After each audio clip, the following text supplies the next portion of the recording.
Well, I should have that note I had on my office desk from the captain who called me. Last night, maybe Drew can find it, my assistant. Remember last night we opened some new Army rations? Yeah. That replaced apparently the old K rations and the C rations, and then they were packed in a very heavy foil bag, airtight. And it said on the outside, not for pre-flight or in-flight meals. And we couldn't quite figure out why. And they had beef patties, potato patties, beans and tomatoes. I got this call, or got a telephone call from a captain, apparently in the Army, said the reason that they don't have those pre-flight is because since they are vacuum packed, the food, when you open it, will expand.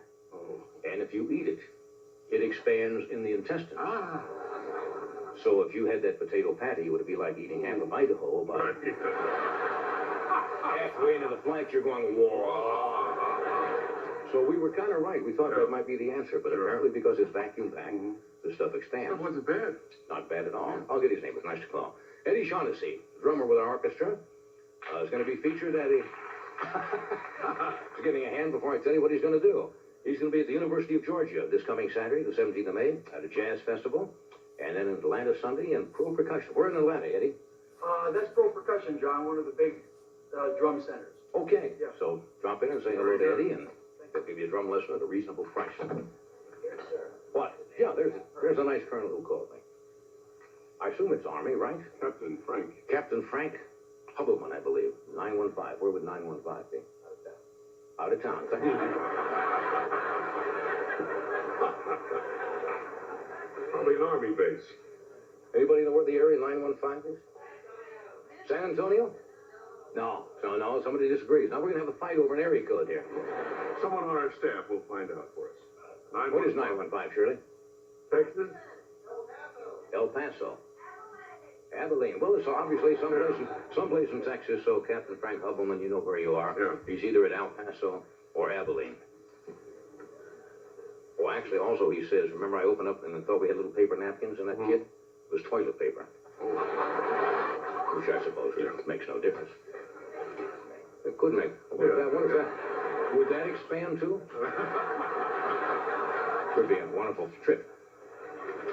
Anyway, we have a nice group of people. I suppose most of you are here for the very first time in our studio audience, right?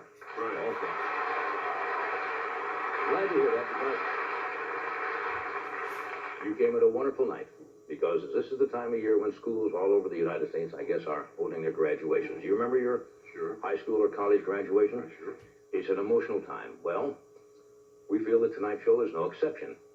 This is the night when all of you in our audience, the class of May 14th, 1986, graduate from our show. After the show is over, you will actually be tonight's show alumni.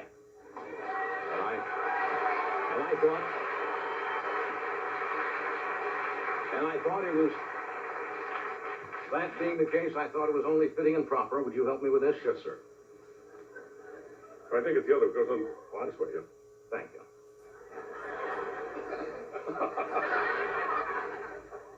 to give the graduation address to our studio audience. Now, the tassel goes on the right side, is that Why is correct? that? I don't know, but let's try it. That's how it looks. It goes on the right side after you graduate? It's here to begin with, I think, then after graduation. Moves over. Well, You've already graduated years ago. So I now go to the lectern to deliver. Good luck. Thank you very Go much. out there and get them.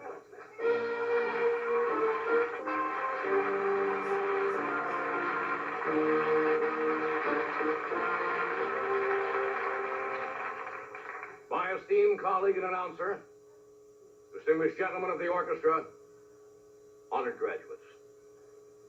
As you leave this hallowed studio tonight, you will take with you fond memories, true friendships, and perhaps a rash you picked up from the person seated next to you. Well, that's another story and an unpleasant one at that. I'm reminded of the quote,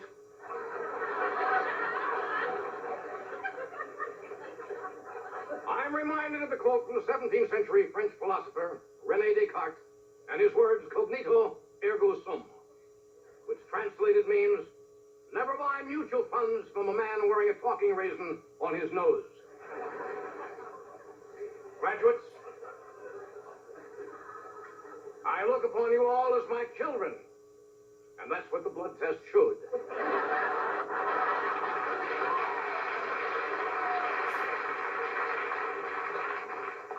William Shakespeare, who is known, you'll recall, as the Bard of Avon, because he used to sell women's cosmetics door to door. Shakespeare once said, all the world's a stage. But if you think I'm going to play the lounge in Chernobyl, you're nuts.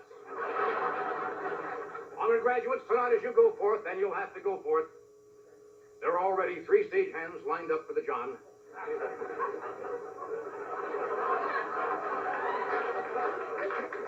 Sounds so good upstairs. I believe it was the great emancipator Abraham Lincoln who said, you can't beat a dead horse, but if you try to, Roy Rogers will throw you out of his museum. I would like to recall the quotation from the classical Greek poet Homer, who said, pick on the banjo, death row, not on my wife's bra strap. This really sucks.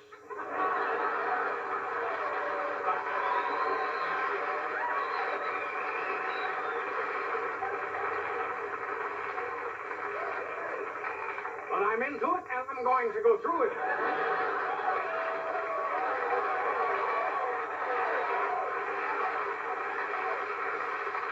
This is professional comedy material. Ladies and gentlemen of our graduating class, remember that life is short but sweet, especially if you're strangled by a Whitman sampler delivery boy. As you go through life,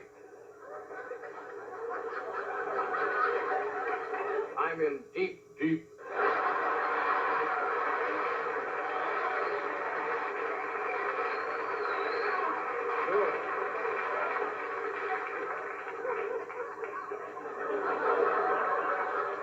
As you go through life, be kind, be gentle, be good, beware, my foolish heart. Graduates, be forthright, speak your mind, don't mince words. Above all, don't mince at all. Unless, of course, you're running in the West Hollywood Marathon. It brings to mind the advice.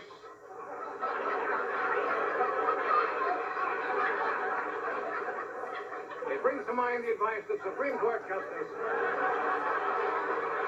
learn to dance, which incidentally is a very bad thing. I wish you well.